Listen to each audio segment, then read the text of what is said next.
you ever see something you just know don't belong where it is? Not in a spooky, haunted house kind of way. More like a gut check. Like the Lord taps you on the shoulder and says, "Pay attention, son." That's what it felt like the night I found the doll. It was just past 1:30 in the morning, somewhere off I-40, about 50 miles outside Amarillo. I'd pulled into a dusty old truck stop, one of those forgotten places with peeling signs, flickering neon, and a diner where the coffee's always burnt but always hot. I'd been driving hard for 10 hours, hauling a double load of pallets bound for Phoenix. Thought I'd grab a burger, maybe stretch my legs, refill the thermos.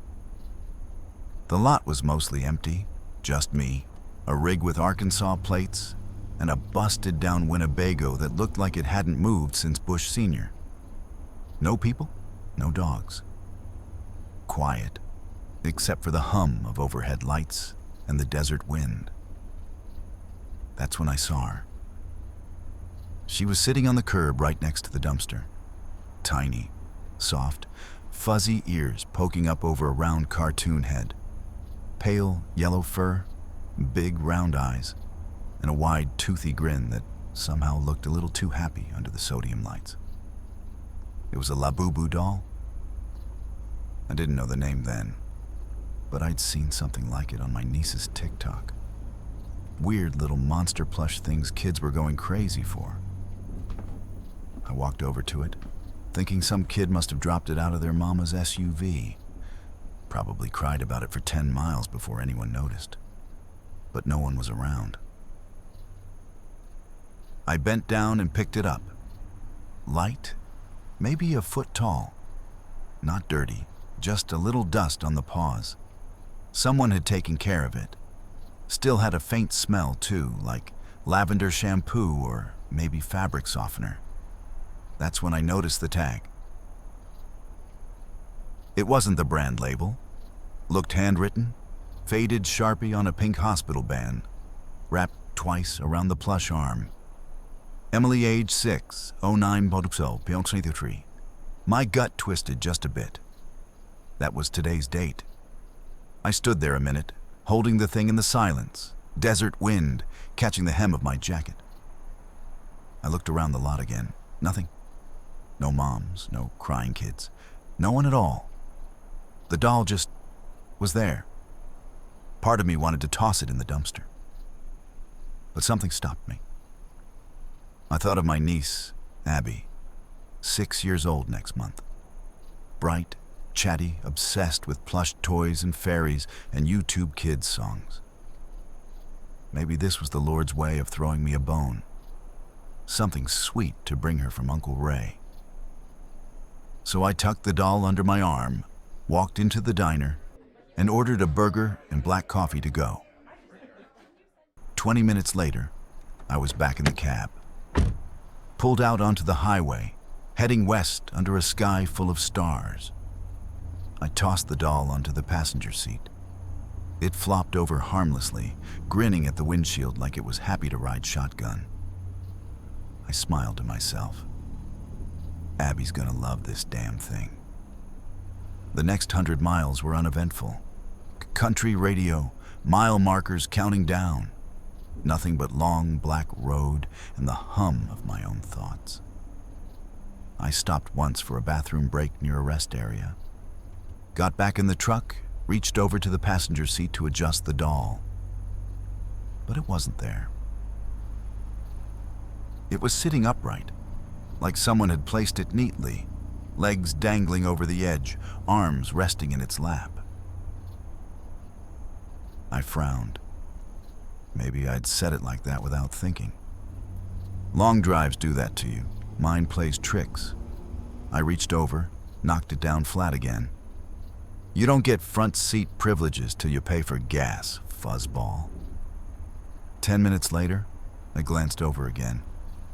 The doll was sitting up again. This time, it was turned slightly toward me. I stared at it longer than I should have, wheels still rolling down the interstate at 65. My heart kicked up a beat. I didn't say anything. Just reached over and shoved it behind the seat. Out of sight, out of mind.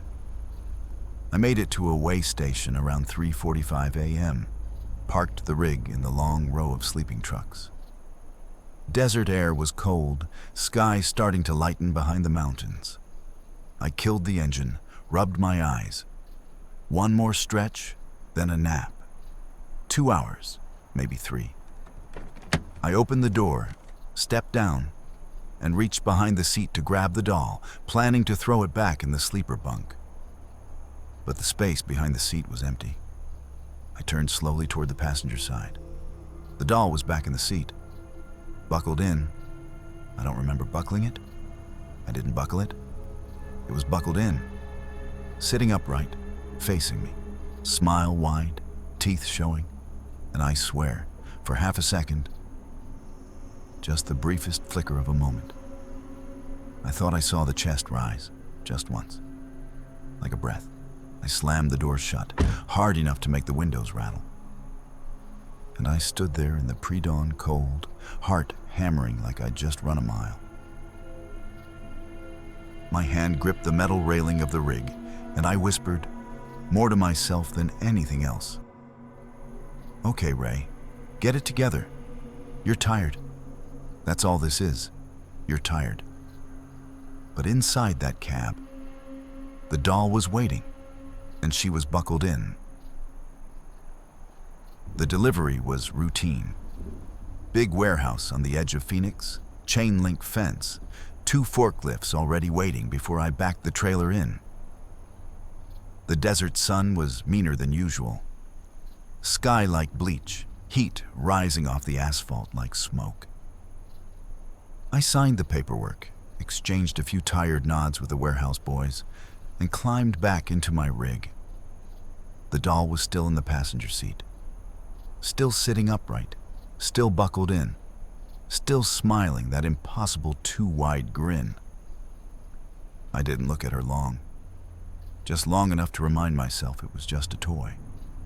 A bit of fluff and vinyl and stitching. Whatever had happened last night, whatever weirdness I thought I saw, was just exhaustion. Long hours, bad coffee, a trucker's mind unspooling after too many miles alone. I unbuckled her, dropped her behind the seat again, and told myself, that's it. No more games. Later that day, I pulled into a TA station just off the freeway. Cleaner than most, with a proper shower and a diner that didn't serve everything soaked in grease. I parked near the edge of the lot, next to 2 other semis already idling in the shade. Stepped out to grab a bite and maybe swap a few words with another human soul. Inside, a couple of drivers were seated at the bar. One older, gray beard, and a St. Louis Cardinals cap. The other younger, in his 30s. Tattoos up one arm, halfway through a stack of pancakes. I slid onto the stool next to them and ordered eggs and hash. They were talking about trends, dumb stuff mostly.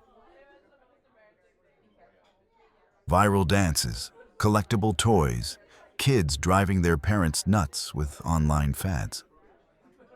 "Hey," the younger guy said suddenly, pointing toward the window. "That one there. Look, that's the damn doll. My niece has got 4 of them." I turned my head. He was pointing right at my truck, right at the passenger window.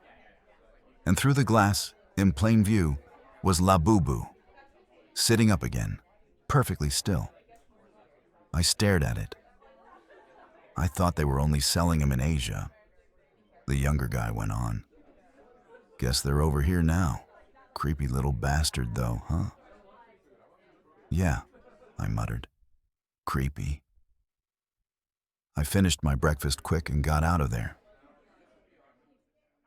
When I climbed back into the cab, I didn't touch the doll. I didn't even look at her. I just sat down, hands on the wheel, eyes forward. And I said, low under my breath, "Whatever this is, I'm not playing." She didn't answer. Of course not. That would have been crazy. That night I stopped at a roadside motel near Gila Bend.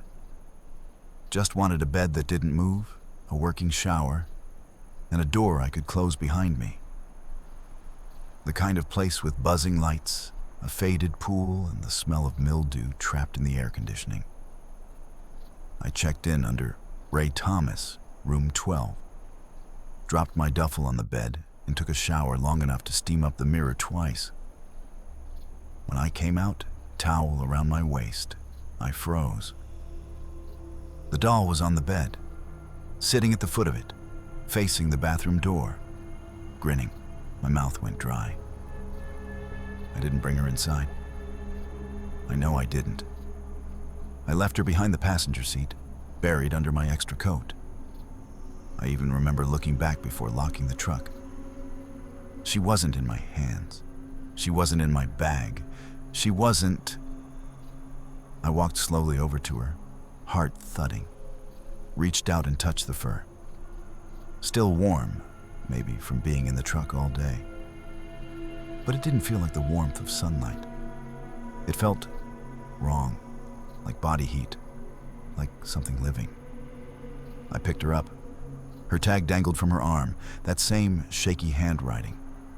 Emily, age 6, 9/12, Shelmany 3. I wanted to throw her out the window, wanted to chuck her in the trash and leave her there to rot. But I didn't.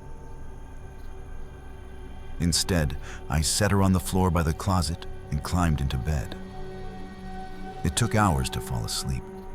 Every creak of the building, every flicker of headlights outside the curtain made me sit up, sweat slicking my chest. But somehow, I must have drifted off. And when I woke up, she was back on the bed, next to me, right there on the pillow facing me, like a child curled up beside a parent. I sat bolt upright, nearly fell out of the damn bed, my heart pounding so loud I could hear it in my ears. I shoved her across the room, watched her bounce off the wall and land face down on the carpet. I dressed in 30 seconds flat, grabbed my stuff, didn't bother with a free coffee in the lobby, didn't even check out. Just stormed to the truck, started her up, and peeled out onto the road. I didn't care about checkout time. I didn't care about the bill. I just needed to go, needed distance. The next stop was Tucson, another warehouse, another signature, another handshake from a guy whose name I didn't catch. When I got back into the cab, there she was, in the back seat now, sitting cross-legged, facing the center mirror, as if she'd been watching me. I tried to make sense of it. I really did. Maybe someone was messing with me. Maybe one of the warehouse guys saw her, moved her for a laugh. Maybe I was being punked. Maybe the motel clerk snuck her in as a prank. But that didn't make sense. None of it made sense. That doll kept ending up in places I didn't leave her. No footprints, no doors left open, no signs of forced anything. She just moved. And it was always subtle. Always just enough to make me question my own memory. Did I leave her here? Was she there before? I started second-guessing everything. Back on the highway, somewhere past dusk, I caught myself muttering, "Gotta get some sleep, that's all this is." "You're just tired, Ray. You've done longer hauls than this. Don't be stupid. Maybe it's a sleep disorder. One of those, what do they call it? Micro dreams?" I started blaming it on the stress, on caffeine, on loneliness, on my own damn mind. But deep down, deep down, I knew better. This wasn't a dream. This wasn't my imagination. This was real. And something was very wrong with that doll. That night, I pulled off at a rest area. Didn't check in anywhere. Just parked the rig in a dark corner under a broken lamp, crawled into the sleeper cabin, and lay there in the dark. I didn't bring her with me. Left her up front in the passenger seat. And for the first time since I picked her up, I locked the divider door between the cab and the sleeper. Tried to sleep, didn't sleep. Just lay there for hours, listening to the wind. And somewhere between midnight and dawn, I heard it. A soft thump, like something light, falling from a seat. And then, tiny footsteps. On the vinyl floor of the cab, moving, toward the back, toward the door, toward me. The desert's strange at dawn. Not quiet, more like holding its breath. You see things in that soft orange light that don't feel real. Shapes on the horizon that might be cactus, or might be someone watching. The air feels thin, like something's waiting. I was driving south out of Tucson, keeping close to the border, empty road stretching ahead like a ribbon into nowhere. The kind of stretch where the radio gives up and the only sound is engine hum, tires on hot pavement, and your own thoughts scraping against the inside of your skull. I hadn't slept right in 2 nights. I didn't touch gas station coffee anymore. It was making the jitters worse. I didn't dare look at the doll in the seat next to me. Not anymore. I tried locking her in the back. I tried stuffing her in a cooler. I even duct taped the glove box shut once and wedged her inside like I was jailing the devil. Every time, same result. She'd be back, always, smiling. It was a little past 9 a.m. when I saw the woman. She was walking along the side of the road, alone, no car in sight.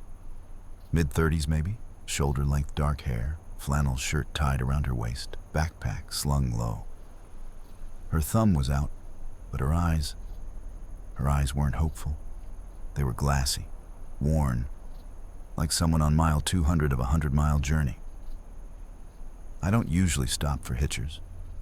It's not a rule exactly, just something that settled in my bones over the years. But something about her made me ease off the gas. Maybe I needed the company.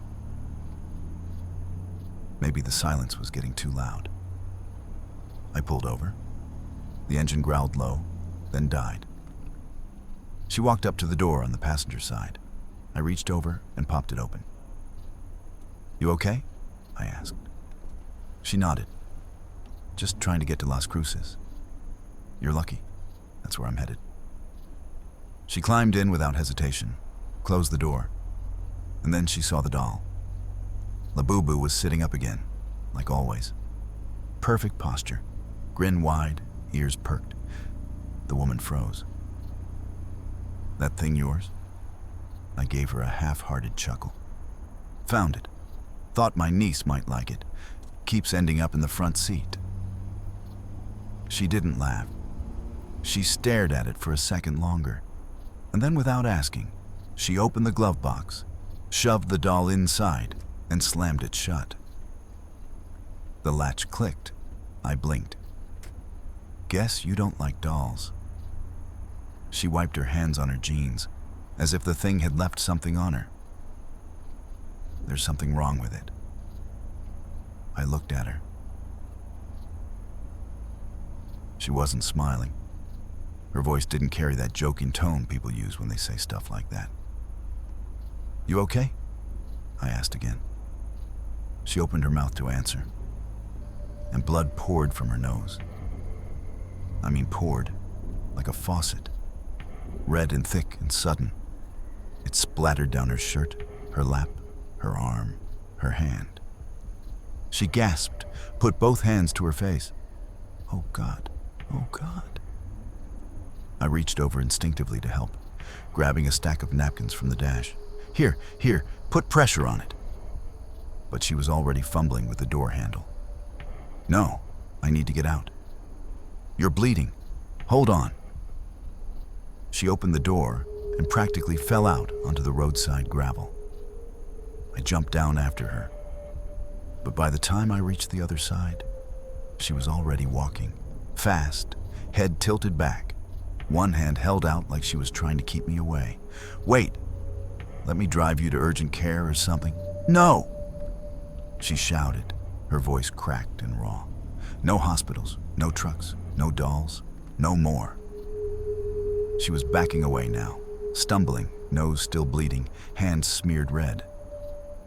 I didn't know what to do. "Lady, at least take some water. What happened in there?" She turned and kept walking. Didn't look back. I stood on the side of the road for a long minute, watching the desert swallow her up. Sun high now, heat turning the horizon into glass. When I climbed back into the cab, the glove box was open. The doll was out, sitting in the passenger seat again. Same position, same look. No blood on her. No sign she'd even moved. But the smell was different now. Not lavender anymore. Not fabric softener. Something coppery. I rolled down the window, gagged, and stared straight ahead for a good while, not touching the wheel. I started driving again, slower this time. The heat made everything shimmer. My hands shook on the steering wheel. I kept glancing at her, at the toy that was never where I left it. She was just a plush, just some viral sensation kids went crazy for. And yet, I couldn't ignore the pattern anymore. Couldn't tell myself it was coincidence, or forgetfulness, or some weird prank of memory. That woman, whatever happened to her, it started the second she touched the doll. The second she shoved it away. Just like me. It hit me then. I'd never actually given her to anyone, not really. Not to the warehouse kid, not to the motel clerk, not to the waitress back in Amarillo I almost handed her off to. Every time I tried, something got in the way. She got in the way, Labubu, or whatever the hell was inside her. I drove the next 30 miles in silence. Radio off, air conditioning off. Just the sound of my tires, the hum of the road, the thoughts in my head getting darker and heavier. I kept seeing that woman's face. Blood streaked across her cheeks, eyes wide in terror. I remembered the look she gave the doll, like it wasn't a toy at all. Like it was something she recognized, something she'd seen before. I pulled into a gas station around noon. Old one. Broken ice freezer, dusty shelves. Bought a bottle of water, poured it down my throat, then stood there in the sun, sweating through my shirt. I opened the door to the cab. She was still there, looking at me. And for the first time since this whole thing started, I felt it. Fear, not confusion, not curiosity. Real, physical, gut-deep fear. I slammed the door and backed away from the truck. I wanted to run, to leave the rig, walk into the desert, hitch a ride somewhere and forget the last 72 hours. But I couldn't, because she'd follow. I knew that now. She'd find her way back to me wherever I went, no matter what I did. That night, I parked in an open lot near a chain hotel. Didn't check in, didn't eat. Just sat behind the wheel, staring out at nothing. The sky turned black. The stars came out. And beside me, still as death, she sat. Labubu, grinning in the dark. When I was a boy, maybe 8 or 9, my Nana used to tell me stories, not fairy tales, not bedtime fluff. Warnings. She was born in Mississippi, raised on a dirt farm, deep Bible Belt. Believed in God, believed in the devil, and believed there were things in this world in between. Things you didn't mess with, didn't touch, didn't bring into your home. She called them restless things. Didn't matter if they looked like dolls or old necklaces or wooden boxes carved with names. If they carried someone's pain, someone's mark, you left them be. I remember sitting at her feet, her voice slow and low, like she was afraid the walls might hear. Sometimes evil ain't loud, baby. Sometimes it's quiet, pretty, it smiles. That's the kind you gotta fear. I hadn't thought of those stories in years. Until Labubu. Until that night. I was somewhere between Las Cruces and Alamogordo. Desert flat and gold as far as the eye could see. The air was dry enough to crack your lips, and the road was so empty it felt like I was driving on a different planet. And it, was still in the seat beside me, looking out the window like she owned the damn truck. Couldn't take it anymore. Not the way she appeared in places I didn't leave her. Not the way people reacted, especially that hitchhiker.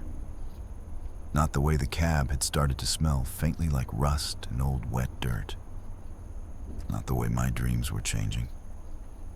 The night before, I dreamt I was 8 again, sitting on the floor of Nana's house in Tupelo. Same green carpet, same ticking clock, same smell of boiled peanuts and laundry soap. Only this time, I wasn't alone. Labubu sat beside me, smiling, watching Nana and Nana. Nana looked afraid. In the dream, she turned to me and whispered, "You brought her, baby. You brought the restless thing into my house." I woke up sweating. My chest hurt. My hands were numb. That was it. That morning, I made the decision. I was going to get rid of the doll. No second thoughts, no more jokes, no more "maybe I'm tired" excuses. I'd drop it at the next station, leave it behind, and drive until I couldn't see it in the rear view. It wasn't long before I saw a sign. Gas and market, 1 mile. I pulled in hard, tires crunching gravel. There was no one at the pump. One flickering light above a rust-red station building, the kind of place that had lived and died with Route 66. I reached over, grabbed Labubu by the arm. She flopped backward, still grinning, ears twitching slightly in the hot wind. I opened the truck door, stepped down, and walked around the side of the building where a green dumpster leaned against a cinder block wall. Didn't hesitate. I threw her in, heard her land on cardboard, slapped the lid shut. I didn't feel relief, not right away. But something loosened in my chest, like I could breathe again. I turned, walked back to the rig, climbed in, started the engine. Didn't look back, didn't need to. 10 miles later, the radio crackled back to life. It had been dead most of the drive, desert stretch, no signal. But now, static gave way to a soft, chiming melody. A music box. And then, a voice. Childlike, cheerful. "Welcome back, sleepyheads. It's time for bedtime stories. But first, let's say hello to our special little friend." My blood turned cold. Can you guess her name? She has big eyes, fluffy ears, and a smile that never ends. I reached down and shut off the radio. Hard. Silence returned. Except, it wasn't silence. There was a soft rustling behind the seat, like shifting fabric. I gripped the wheel, fingers white knuckles. Slowly, against every instinct, I looked over my shoulder into the back of the cab. She was there. Labubu, lying on her back, legs bent slightly at the knees, arms resting like a child mid-nap. Back in the truck, no dust, no trash residue, no sign she'd ever been inside a dumpster, just clean, smiling. I nearly pulled over to scream. But instead, I kept driving, eyes straight ahead, hands shaking. I tried again an hour later. This time, I didn't stop at a station. I waited until I saw no headlights for miles, no buildings, no signs of life. I pulled onto the shoulder, turned off the lights, climbed out, and opened the passenger door. Labubu sat there, perfectly posed, head tilted just slightly to the left now, like she was listening. "You're done," I muttered. My voice cracked in the dry air. "You hear me? You're not coming with me." I walked 10 feet into the brush, and flung her as hard as I could into the dark. She hit the dirt with a thud and rolled, landing face down near a tumbleweed. I turned back to the truck, slammed the door, and floored it. Didn't stop for miles. Didn't look back once. By the time I reached a small rest stop with working lights, it was close to midnight. I parked near the far edge, cracked a window, and let the engine idle while I tried to calm my breath. No doll, no radio, no weird voices. Just wind and distant crickets, finally. Some peace. I leaned back in my seat, closed my eyes. 15 minutes passed, then 20, then tap, tap. My eyes snapped open. There was nothing outside the window. But when I turned to the passenger seat, Labubu, sitting, smiling, and this time, buckle fastened. I didn't scream. I didn't cry. I just sat there. Let the fear rise in my throat like bile. And I remembered Nana again, how she'd once told me, if a thing follows you where it ain't meant to be, you better stop pretending it's just lost. 'Cause it ain't lost. It's looking for something. I looked at Labubu. That smile. That tag still looped around her soft little wrist. Emily, age 6, 09/12/23. There was no more denying it. I hadn't picked up a toy. I'd picked up something else. And now, it was riding shotgun. The radio clicked on again. Let's count down from 10. Sleepy friends. 10, 9, 8. My hand shook as I reached for the knob, but it wouldn't turn off. 7, 6. The music box played louder, and Labubu just sat there, like she'd never left. I don't scare easy. I've been behind the wheel for 20 years. I've seen cars on fire, flipped semis, coyotes circling busted tires in the dead of night. I've driven through hail, dust storms, and patches of ice where the road disappears under you. But this thing, it was something else. Something I couldn't outdrive. Something that kept coming back.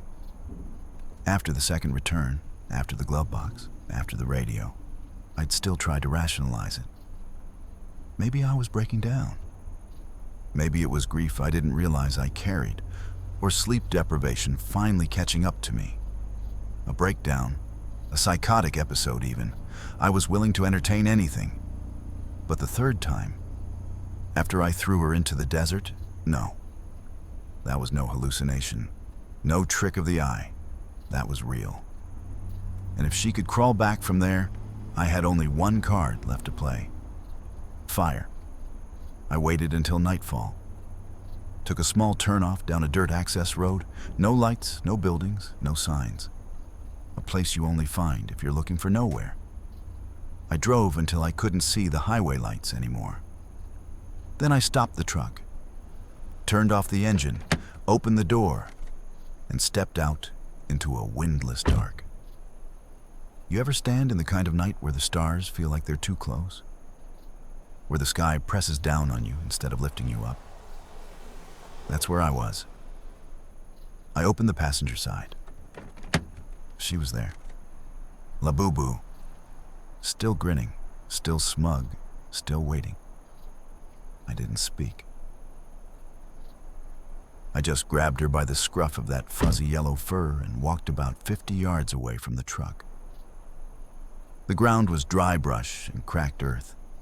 A perfect place for a little bonfire. I dropped her on the ground, dug a shallow circle with my boot, piled twigs and desert grass around her like kindling. Then I doused it with lighter fluid. More than I needed, maybe half the can. I stepped back, struck a match, and tossed it. Flames rose fast, blue-orange and hot. The grass hissed and crackled, and the whole pit lit up like a warning flare in the dark. Smoke rose. Ash. But the doll, she didn't burn. Her fur sizzled, yes. The flames licked at her, curled around her, danced in her lap like obedient fireflies. But she didn't melt. She didn't char. She just sat there, smile untouched, eyes wide open, that awful tag still fluttering. Emily, age 6, 09, 12, 23. And then she moved just a little, head tilted toward me, like a dog noticing its master. I stumbled back, boots catching on cracked dirt, fell, caught myself. My heart slammed in my chest, ears ringing with pulse. "No," I whispered. "No, no, no, no."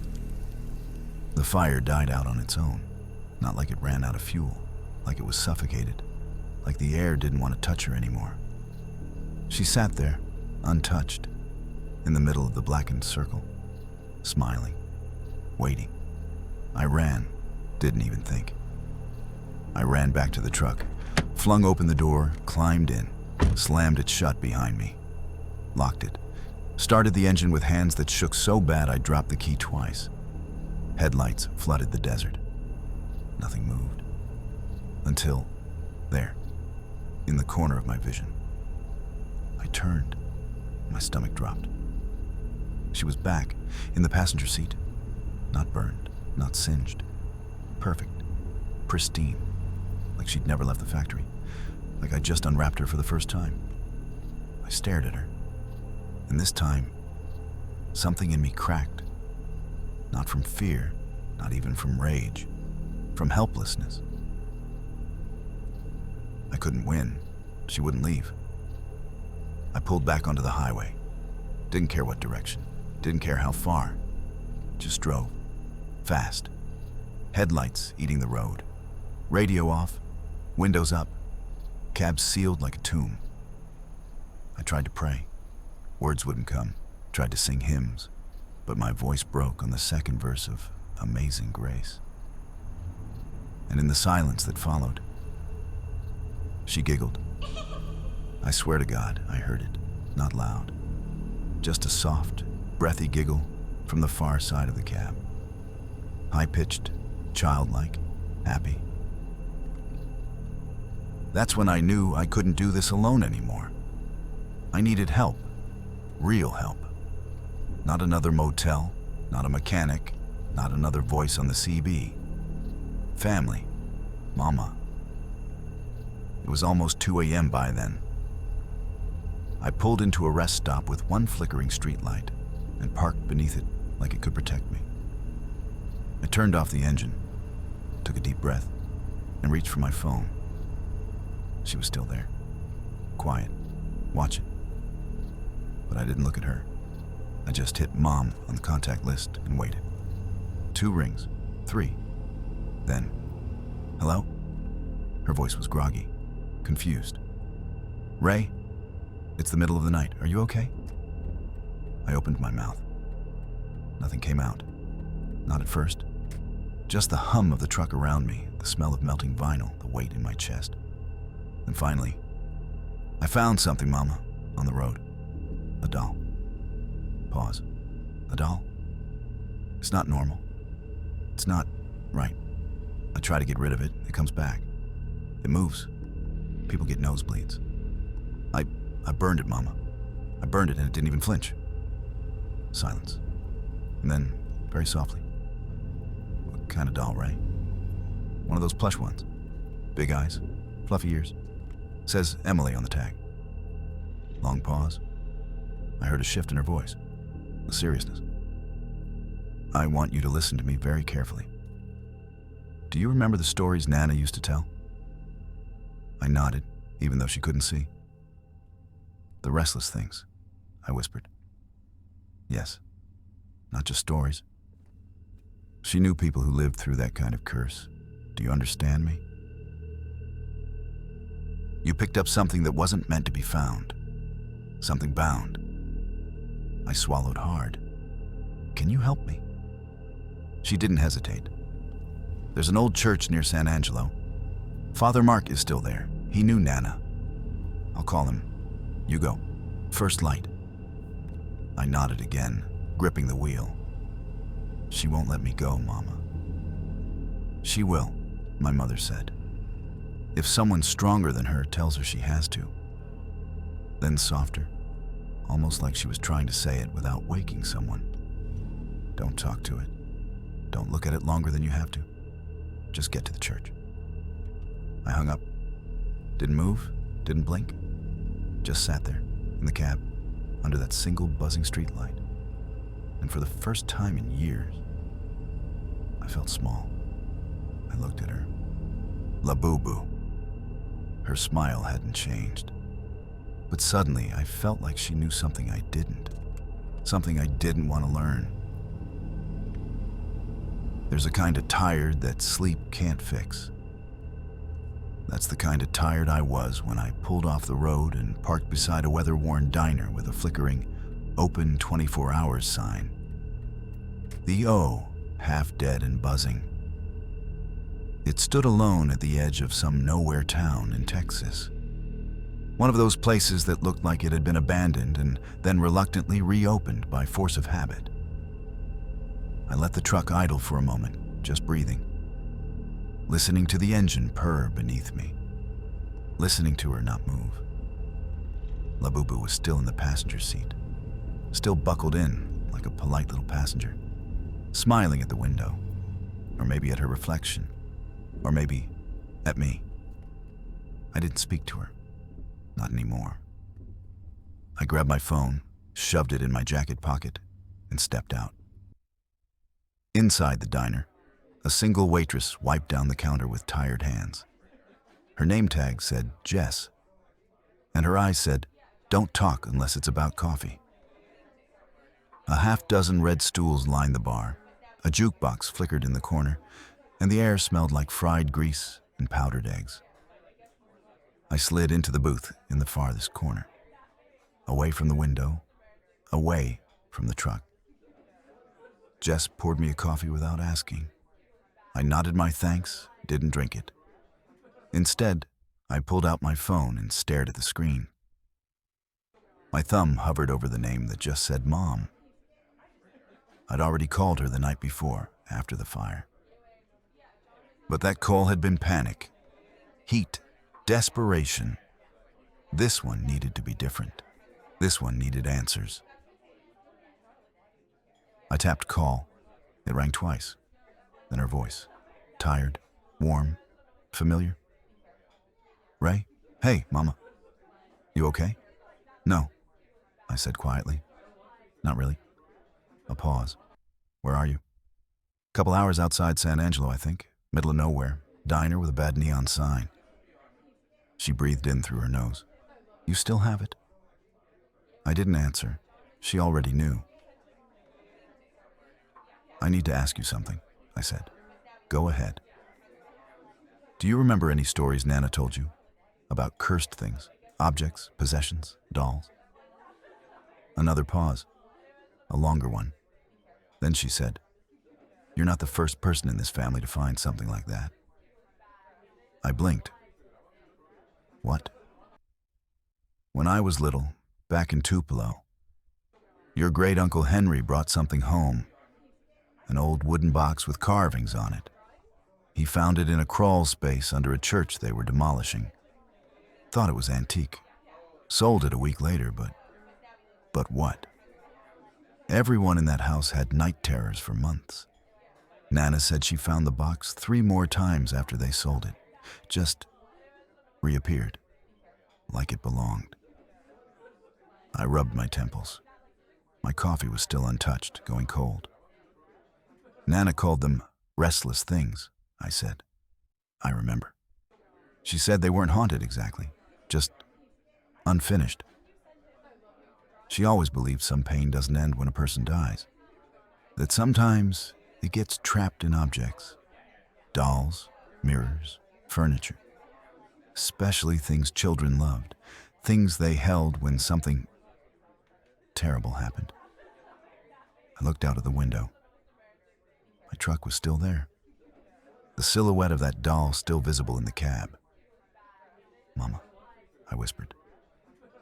I think I picked one up. I know, she said. You told me last night. No, I think it's worse than I thought. I think I've been carrying something with me. Something that wants to stay close, no matter what I do. I swallowed. My voice was barely a whisper now. She comes back. There was a silence on the other end, the kind that feels heavy, like a secret being pulled out of the dark.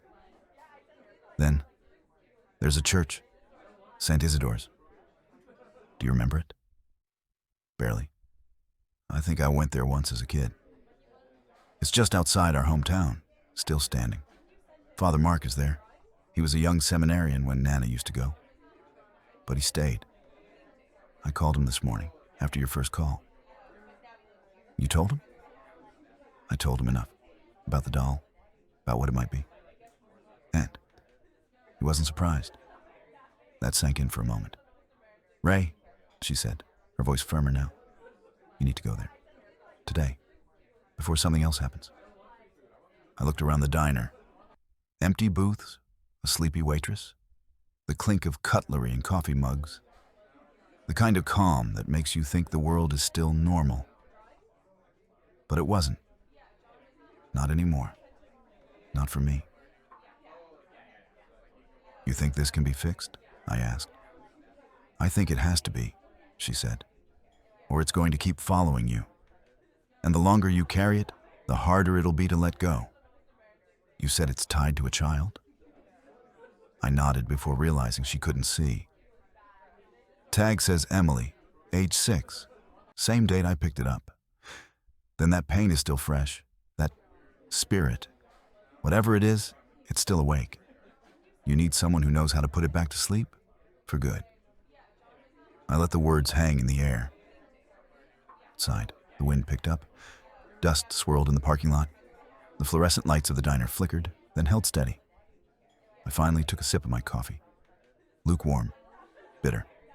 Exactly what I needed. Okay, I said. I'll go. You'll find it, Ray. It's an old place. Red door, white bell tower, just past the split in the road before Marlow Creek. I remember, I said. There was a tire swing out front. Mama chuckled. Long gone, but the roots are still there. I smiled, but it didn't reach my eyes. She paused, then added, Call me when you get there, please. I will. Be careful. I love you, Mama. I love you too, baby. I ended the call and sat there for a minute, letting the quiet settle in my chest, letting the decision root. Then I stood, dropped a few bills on the table, and stepped back into the desert morning. The wind was dry and sharp. I climbed into the truck. Didn't look at her, didn't touch her. Just buckled myself in, turned the ignition, and pulled onto the road. This time, I had a destination. This time, I wasn't running. I was going towards something.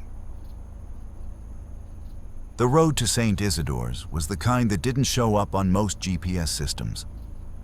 It cut off from the main route just past Marlow Creek, winding through scrub trees and golden fields, broken fences, and long stretches of dry nothing. The kind of place you only visit if you remember it. If someone tells you where to turn, when to slow down, what to look for. My mama had said, "You'll know it when you see it." And she was right. There it was. White bell tower, faded red door, stained glass windows, cracked at the edges like an old man's hands. The front lawn was patchy and brown. The tire swing I remembered from childhood was gone, but the stump that once held it still stood, gnarled and broken. I parked the truck across the gravel lot, under a brittle oak that offered more memory than shade. Labubu was in the passenger seat, same as always. Unmoved, unbothered. I unbuckled her, held her for a long second, then stepped out. The front door creaked when I pushed it open. Inside, the air was cool, still and heavy, like walking into a room that remembered more than it should.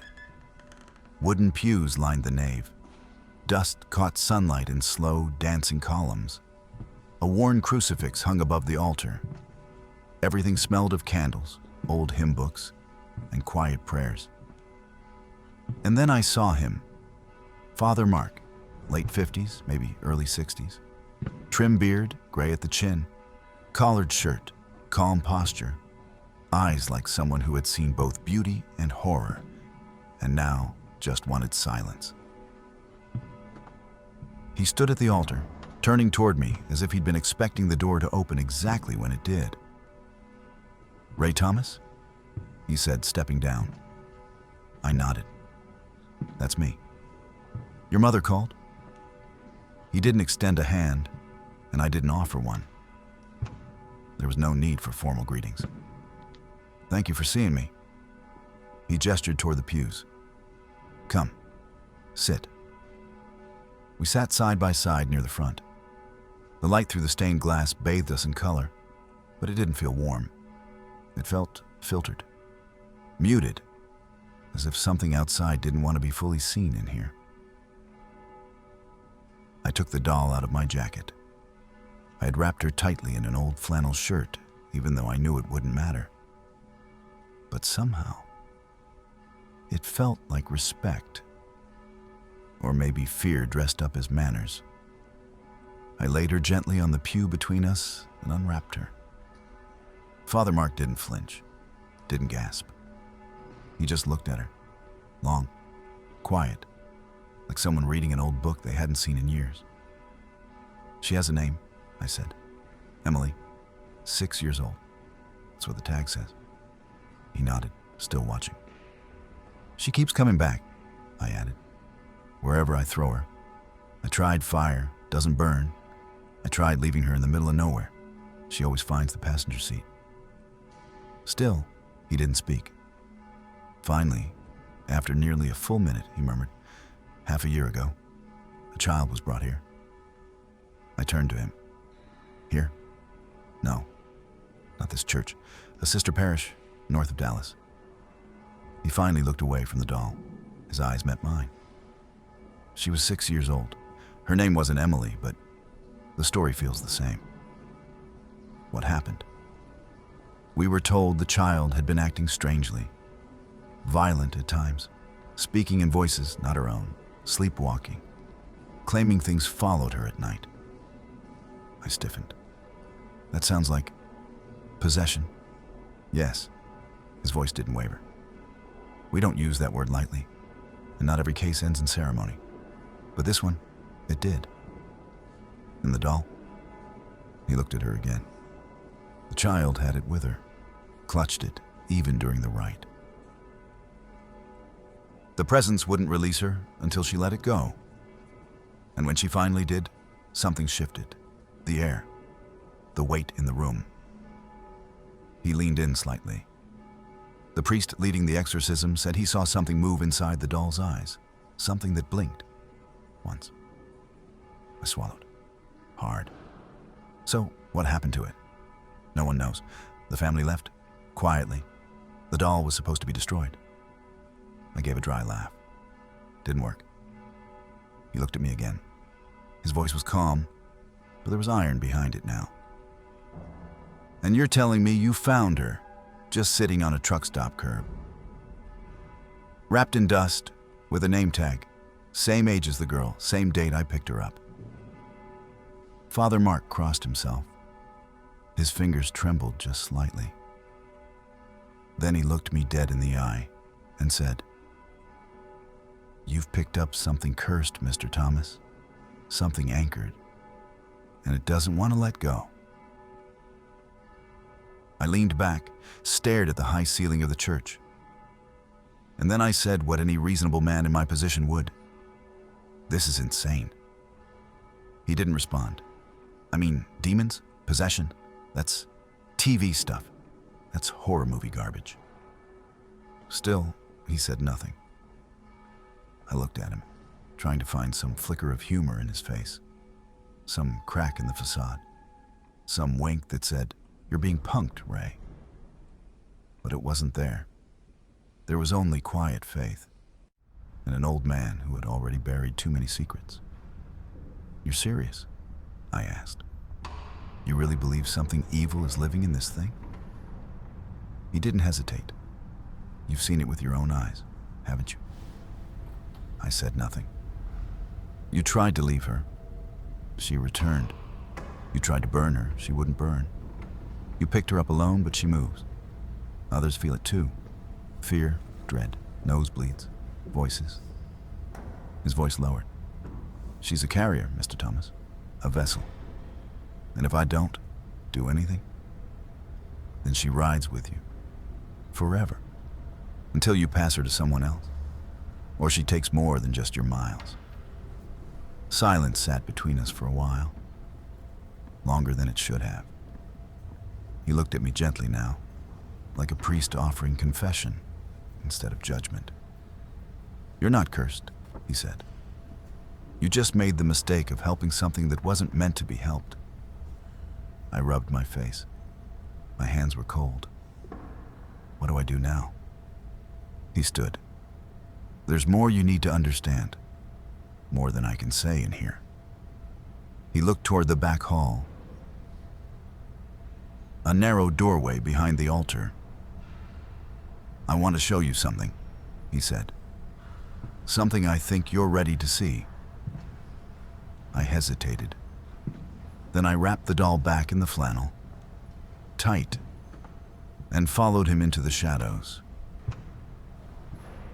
The hallway behind the altar was narrow, cool, and dimly lit. The church's public space had the air of forgotten warmth. Candles, dust motes, echoing hymns. But this place felt different. Quieter, heavier. Like the walls had secrets and weren't sure if they wanted to share them. Father Mark walked ahead of me, hands folded loosely behind his back. His steps were slow, steady, like a man retracing old ground he didn't enjoy walking. At the end of the hall was a thick wooden door with a brass cross bolted to the center.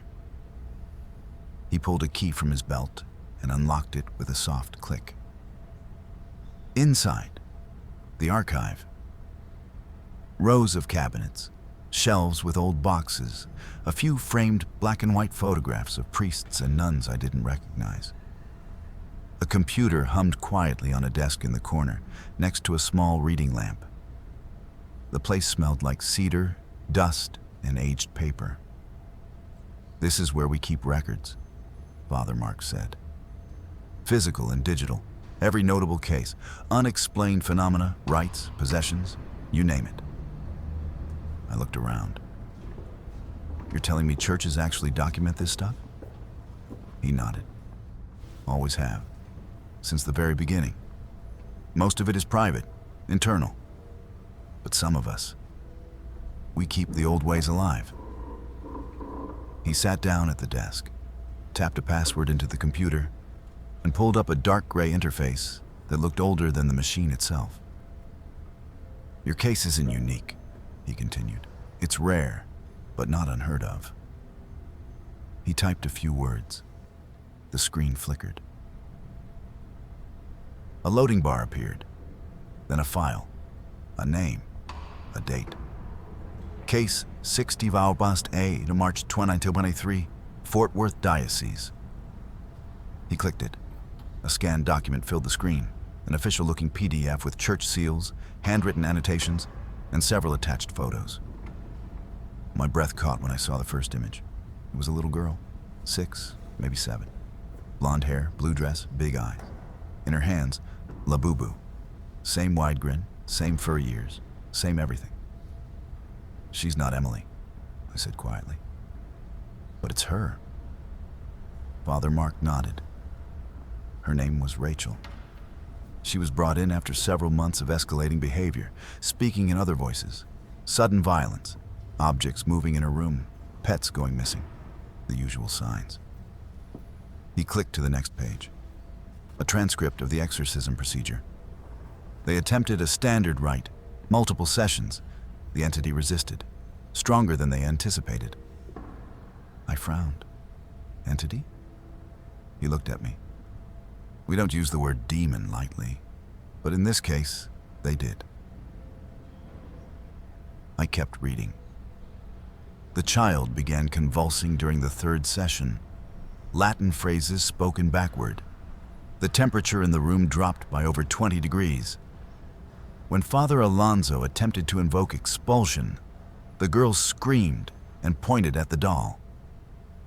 She said, "He wants the doll instead." Father Mark scrolled further. "Here," he said, "this is what matters." The exorcism was not fully successful. The entity could not be banished directly, too strong, too anchored.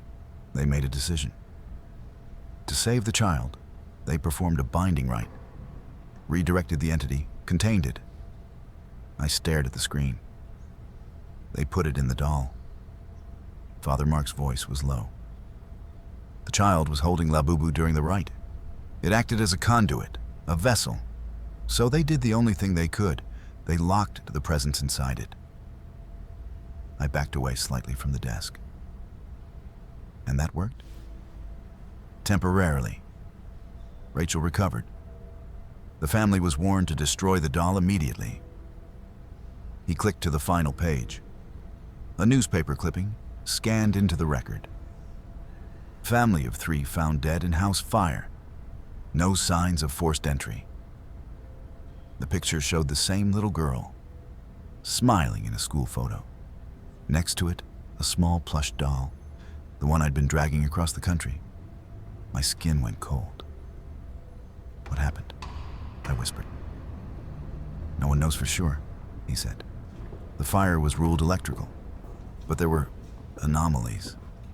No real ignition source, no wiring issues, just flash combustion. As if the air itself ignited." I stared at the screen. And the doll? They never found it. Of course they didn't.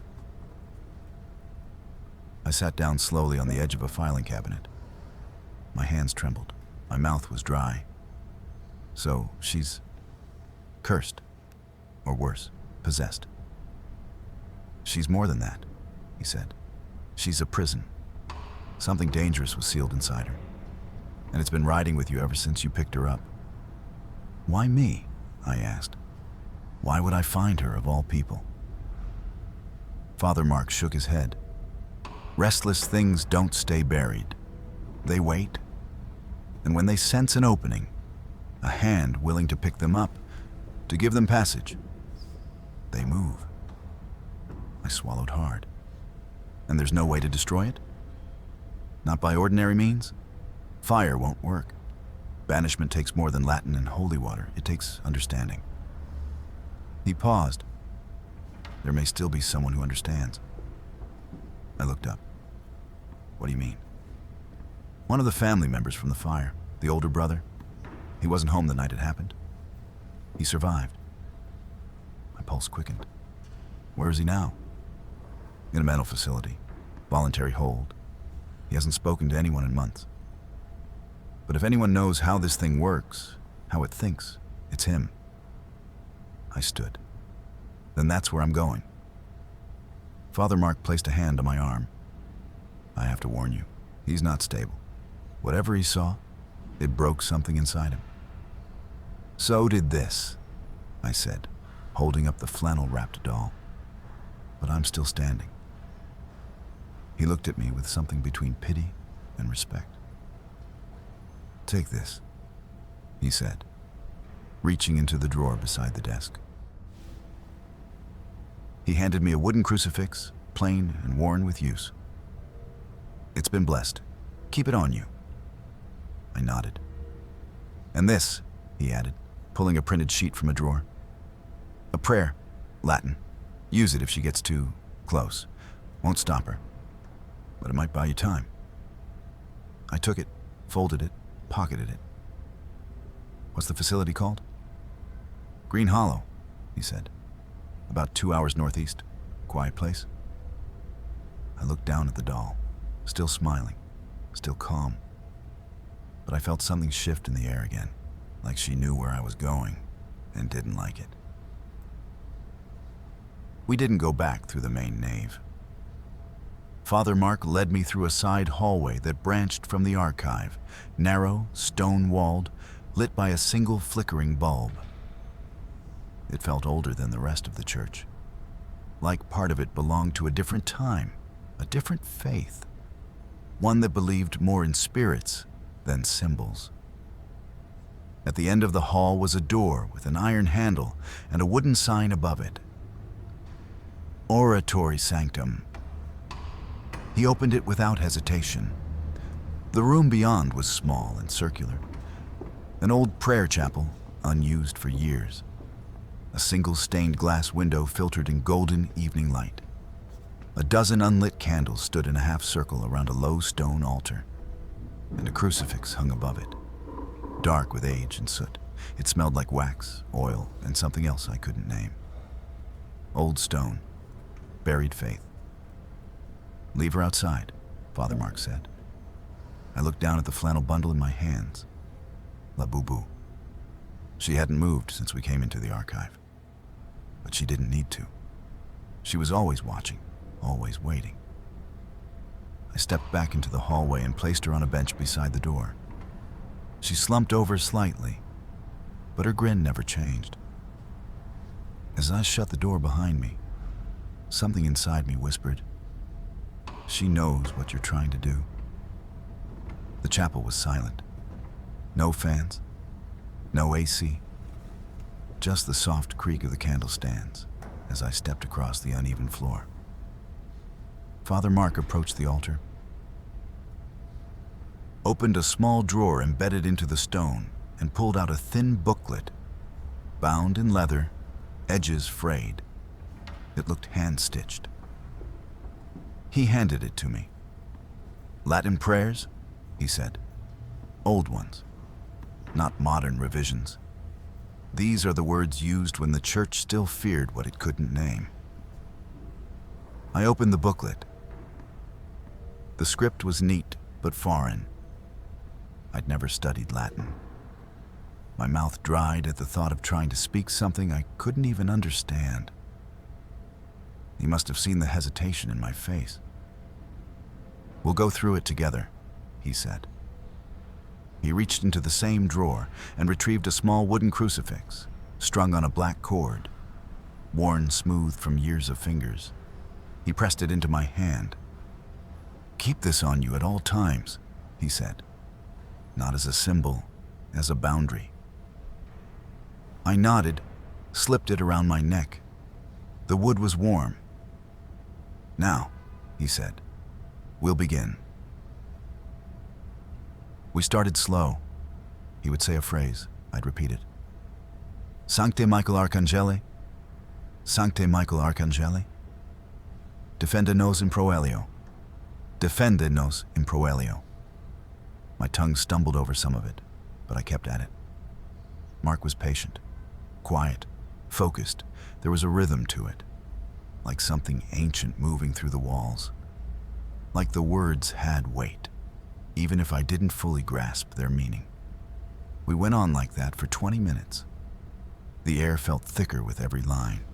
The candle, still unlit, flickered slightly, even without flame. The cross on the wall shifted, just a fraction, like it leaned forward.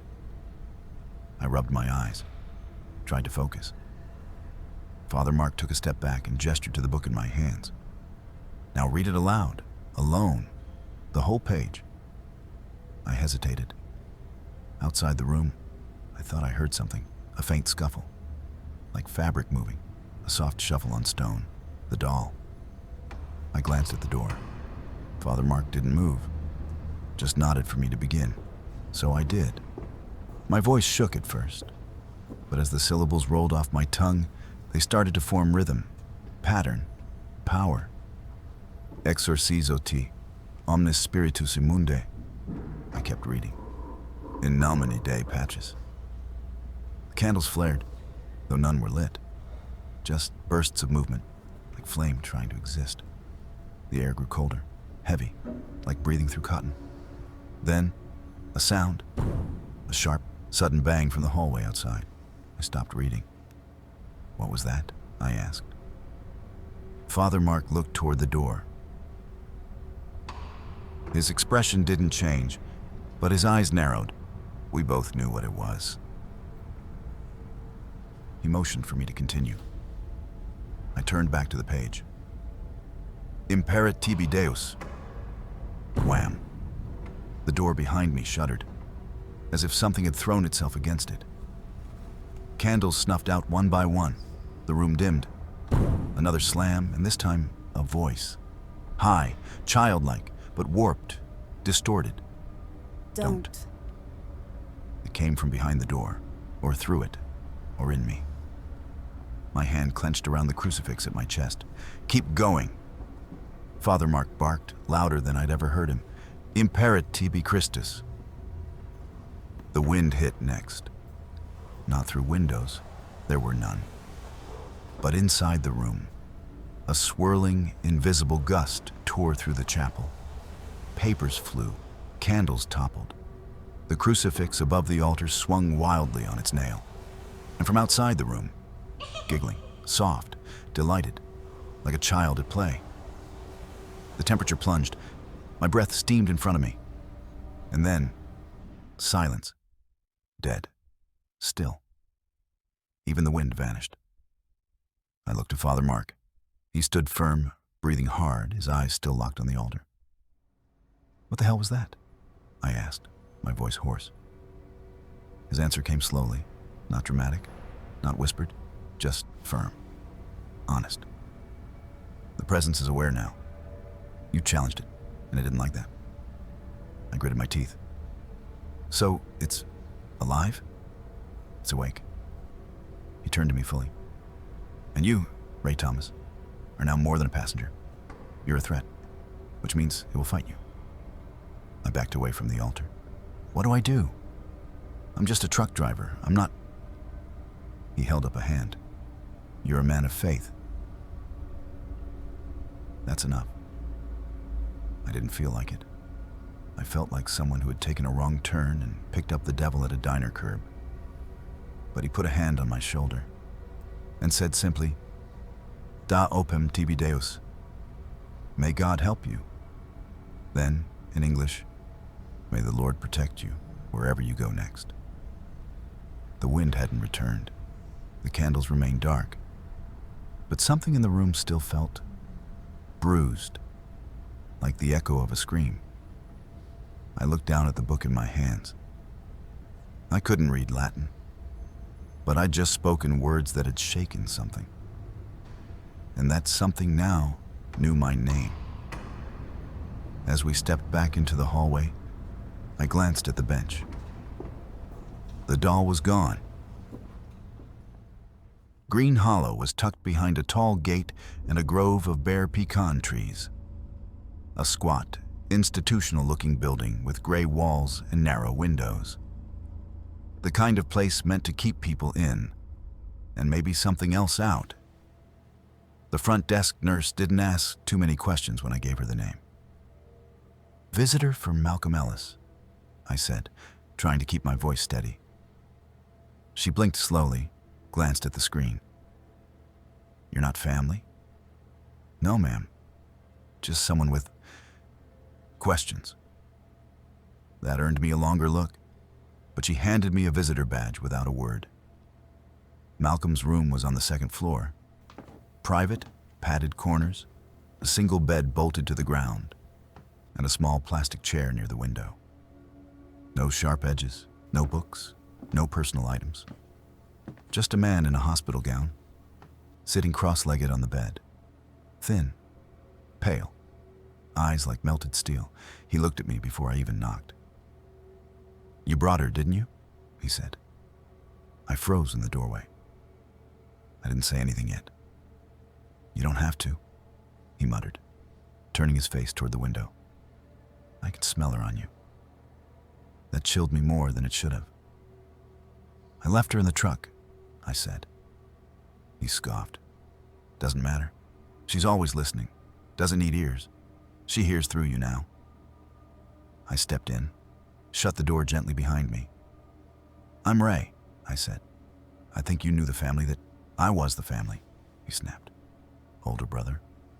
Rachel's brother. The air in the room seemed to shift. He closed his eyes. She was 6.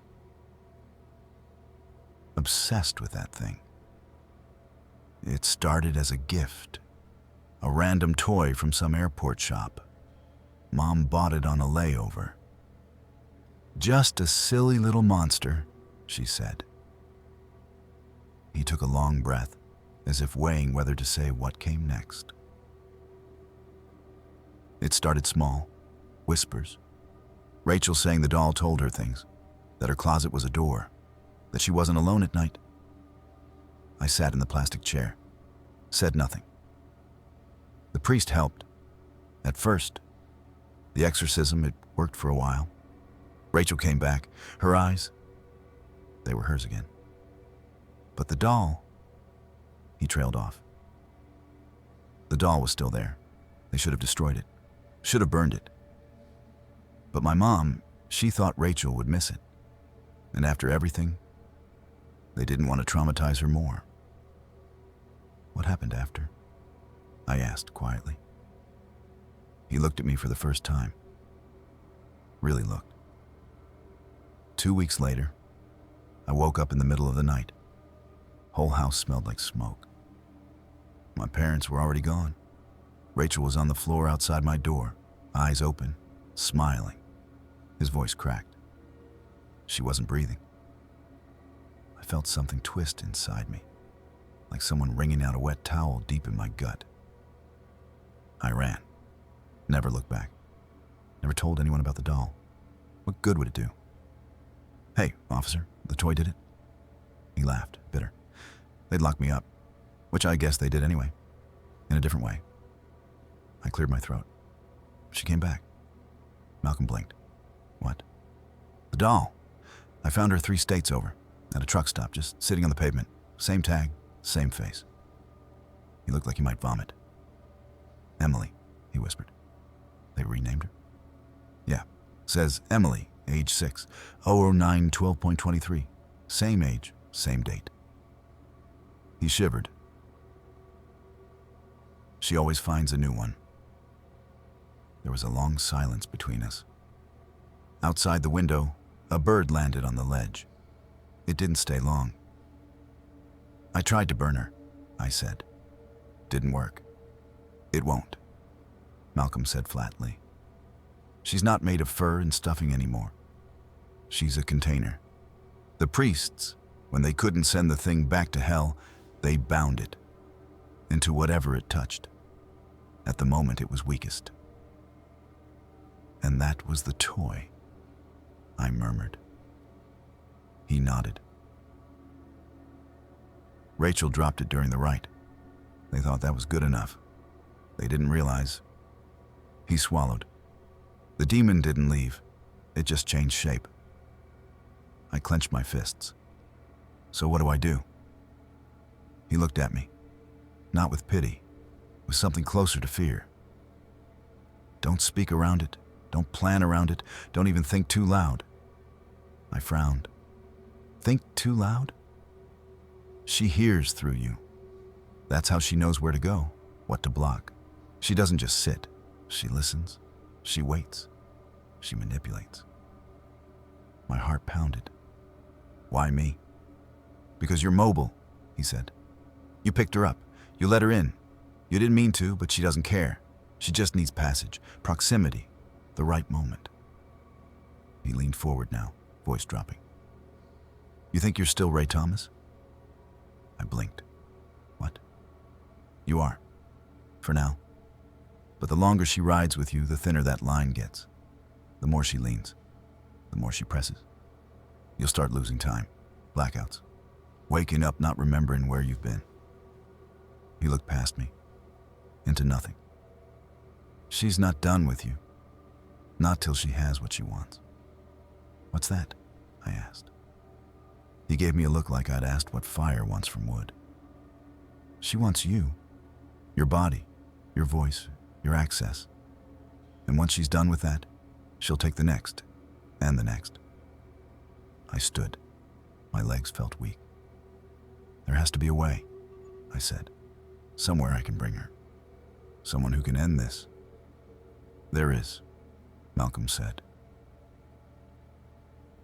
"But you won't like it. Try me." You need to go where it started. Not the truck stop, not the hospital. The real start, the place she was bound. I nodded slowly. The main cathedral. Exactly.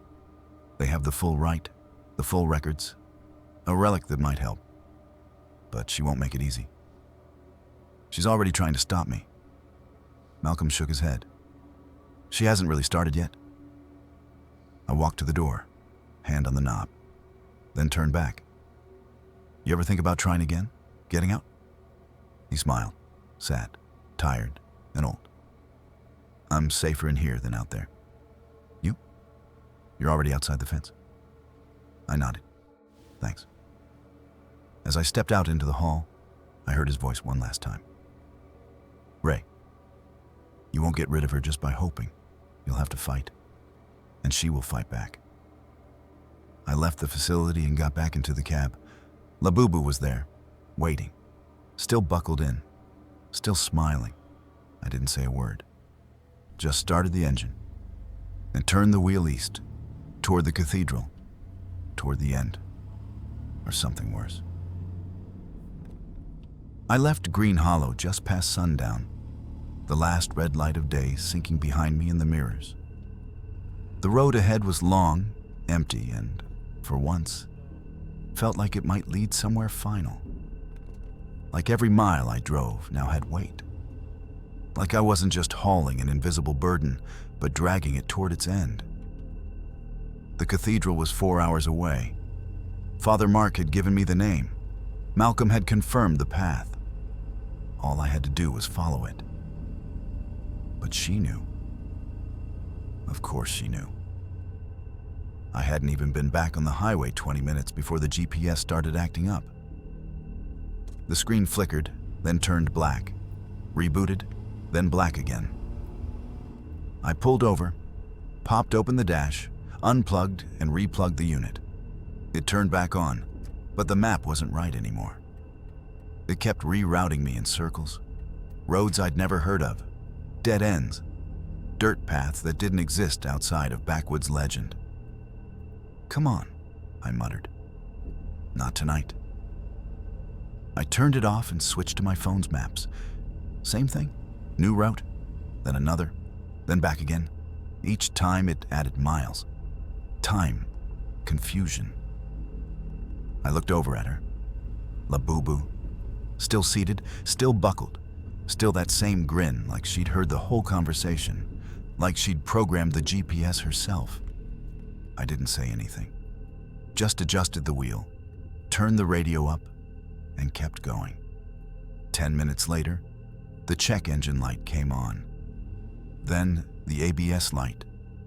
Then a low mechanical grinding that felt more like something living than something technical. It was faint, somewhere beneath the cab, but rhythmic, like breathing. I tapped the brakes. The truck shuddered, hard. The whole rig jerked like it had been sideswiped, though the road was empty. Okay, I whispered. I get it. She didn't answer, didn't move. But the air in the cab had shifted. Thicker now. Wetter. I gripped the crucifix under my shirt. Around mile marker 144, the headlights flickered. Just a few seconds, but long enough. Long enough to reveal something in the mirror. It was quick. 1 second, my face. The next, a little girl. Blonde, pale, 6, maybe 7. Eyes wide, staring straight into mine from the back of the sleeper cab. Her lips moved, but I couldn't hear anything. Then, darkness again. The lights returned. The mirrors showed only me. Alone. The radio popped on. I hadn't touched it. Static.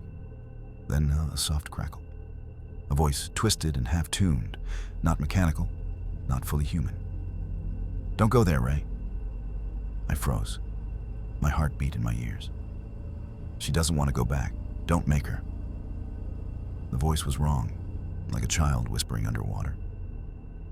I reached for the volume dial. The knob snapped off in my hand. I stared at it. plastic shards dug into my palm. A single drop of blood beaded at the tip of my finger. The voice kept going. We were happy on the road. You ruined it. Then laughter. Short, sharp, like a child mocking an adult behind their back. I pulled over, hard, wheels screeching, and my hands were slick with sweat. I slammed the truck into park and sat there, shaking. That's when the nosebleed started. At first, it was just a trickle, a warm, slow trail down to my lip. Then more. Fast, heavy, like something had burst behind my eyes. I grabbed a napkin from the console, pressed it hard. The blood soaked through in seconds. I tasted iron. She was still there. Labubu, motionless. But I could feel her, gloating, like this was a game she'd already won. I pressed the crucifix to my chest. It felt hot. I didn't know if that was a good sign or a bad one. I didn't care anymore. I just knew I couldn't drive another mile like this. I pulled off the next exit I could find. A crooked sign read, Vista Pines Inn, vacancy. A single-story strip motel with faded green doors and a neon sign that buzzed louder than it glowed. The air smelled like scorched rubber and sour rain.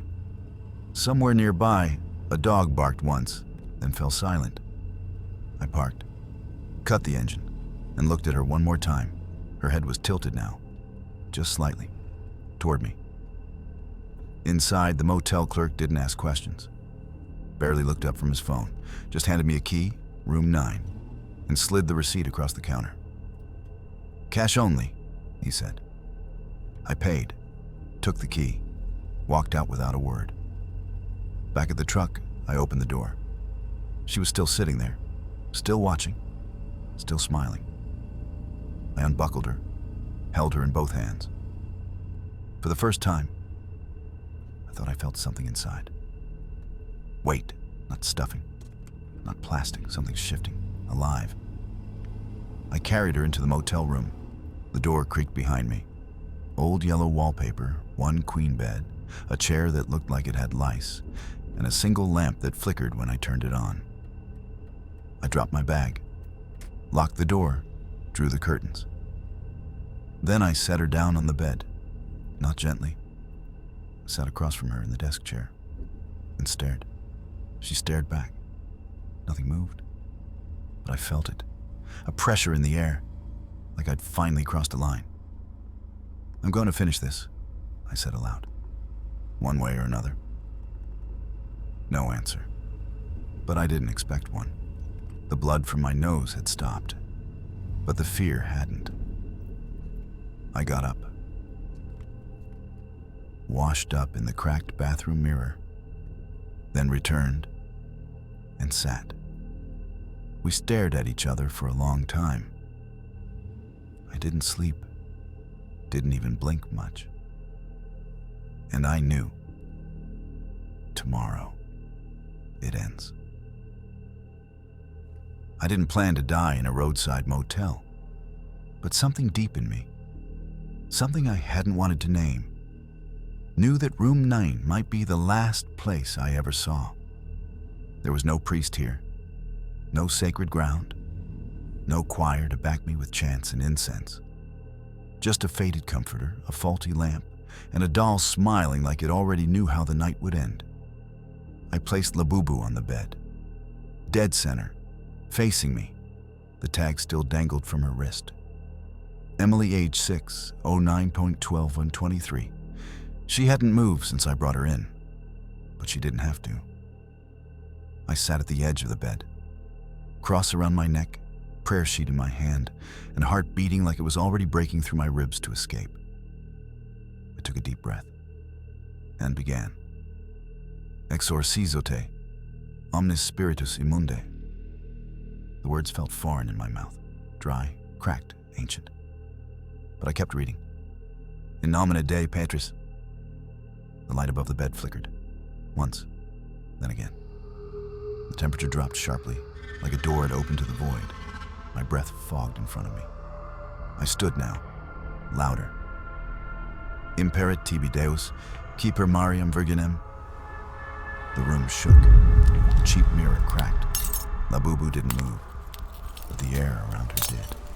It rippled, like heat above asphalt, only freezing. And then the wind came. From inside the walls, a howling, rushing gale that tore through the room like a freight train. Curtains flapped. The lamp crashed to the floor. Pages from my notebook scattered like dead leaves. But I stood firm. I raised the cross. My voice cracked. Exorcizote, immundus spiritus, omnis incursio adversari. Labubu twitched, just her head, a single, unnatural jerk to the left. And then, slowly, it turned toward me. Her smile widened. More teeth. Too many teeth. Something clicked behind her plastic eyes. And for the first time, she spoke. You're not strong enough, Ray. I took a step back. My legs nearly gave out. I don't need to be strong, I said, choking on fear. I just need to be faithful. I raised the crucifix again. The air screamed. And then the room exploded. Not with fire, not with light, with force. I was lifted off my feet, thrown backward into the motel wall. Plaster cracked around me. I collapsed to the floor, gasping. The bed hovered. No, not the bed. Her. Labubu floated above the mattress now, spinning slowly. Her limbs stretched, longer than they should have. And something behind her fur began to bulge, as if something enormous and wrong pressed from within. The voice came again, not from her, from everywhere. You were warned. You should have stayed in the cab. I crawled to my knees. My hand bled from the impact. The prayer sheet was gone, torn to shreds, sucked into the vortex of wind. But I remembered the words, enough of them. I clutched the crucifix, held it high, and screamed over the noise. In nomine Christi, egredere. The walls buckled. Paint peeled in fast motion spirals. The television imploded, and then my feet left the ground. I was lifted, arms outstretched, back arched like a puppet strung up by hooks in the air. My body twisted, spasmed, and my mouth opened wide against my will. A voice, not mine, came out. I'm older than your God. Blood poured from my nose, my ears, my eyes. My body burned from the inside out. But I didn't let go of the cross, not once. You can't have me, I whispered, barely audible, then louder. You can't have anyone else. And then I felt it. Something ripped inside me. There was no pain at first, just pressure, like being crushed from within. Then, snap. My right arm twisted, broke in midair. Then my ribs, then my jaw. Bones cracked like dried sticks. And suddenly, I was looking at myself from outside, watching my body contort, watching blood pour from my mouth, my eyes, my chest. And Labubu. She hovered over the bed like a puppet master, grinning, watching, feeding. One last thought flickered through my mind. Finish it. And in that moment of clarity, I did something I hadn't planned. I used my last strength to slam the crucifix against my own chest, right over my heart, and screamed the only word I still believed in. Amen. There was a sound like a train derailing inside a hurricane. The windows shattered outward, the walls buckled inward, and then blackness. Thick, absolute, final. The sun was already starting to dip behind the flat horizon when the Toyota Sienna pulled off the main highway and into the gravel parking lot of the Vista Pines Inn. The tires crunched lazily as the minivan slowed to a stop, its red brake lights cutting through the dust.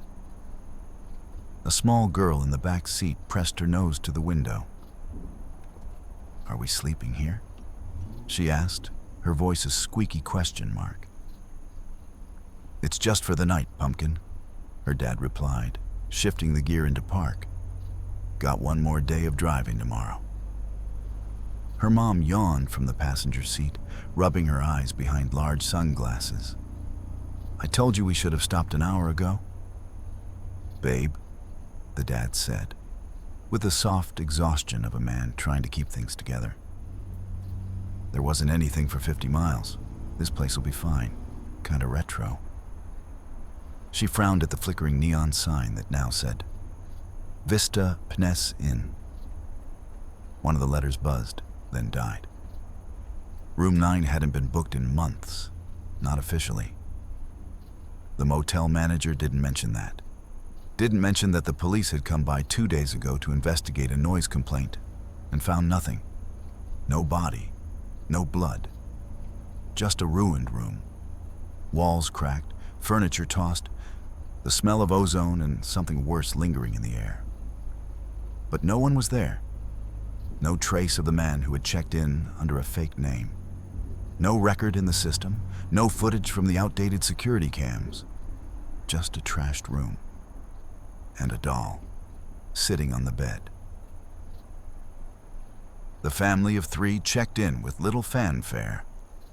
The clerk handed over a key. He was new, didn't know about room 9, didn't care enough to double-check anything. The couple was too tired to notice the number on the door. The little girl ran ahead, dragging a pink backpack behind her. The key clicked. The door opened. The room was clean, or clean enough. Fresh sheets. A faint smell of disinfectant that almost covered the deeper odor beneath, like something old and hidden behind the drywall. But the parents didn't notice that either. They just dropped their bags, sighed, and flopped onto the mattress. 5 more hours tomorrow, the dad muttered. Then we're finally home. The mom stretched out. Let's hope there's a Starbucks between here and sanity. Meanwhile, the little girl was exploring. She loved motel rooms, loved that everyone was a little adventure, like opening a cereal box and hoping for a prize. She tugged open the closet, empty, checked the mini fridge, warm. And then, kneeling beside the bed, she reached down and saw something underneath. 2 yellow ears, fur, big round eyes. She pulled it out and let out a delighted squeal. Mommy, look what I found. The parents turned, half distracted. It was a doll, small, soft, smiling, unfamiliar. Faintly dusty, but otherwise pristine. It looked oddly expensive. What is that? Her mom asked, frowning. Some kind of plush, the dad said, squinting. I think I've seen that on TikTok. It was under the bed, the girl said proudly, hugging it to her chest. Can I keep her? I don't know, sweetie, the mom replied, suddenly uneasy. Someone probably left it. Then they forgot it, the girl said. And she doesn't like being left behind. Her mom opened her mouth to say something else, but the dad gave a shrug. It's just a toy, he said. We'll toss it in the lost and found if we pass back through. The girl smiled wide and clutched the doll tighter. She has a name, she said suddenly. The parents looked up. She told me. The dad chuckled. Yeah? What's her name? Emily, the girl whispered. The room got very quiet for a beat. Then the mom shook her head, laughed awkwardly. All right, enough with the spooky voices. Time for showers and bedtime. But the girl just smiled, and the doll smiled with her. The next morning, the minivan pulled out of the lot just after 7 a.m. Mom in the passenger seat, head leaned against the window. Dad behind the wheel, sunglasses on, watching the road. And in the back seat, the little girl buckled in, the doll cradled in her lap. She'd brushed its fur with her fingers, cleaned the smudges from its plastic eyes. even tied a pink ribbon around its ear from her backpack. They drove in silence for a while. Desert highway. No radio. No music. Just the soft hum of wheels on the road. And then the girl leaned forward, her voice calm, bright. "Look, Daddy," she said. The dad glanced up at the mirror. "What's that, Pumpkin?" She smiled, brushed a bit of fuzz from the doll's forehead. "She likes the front seat."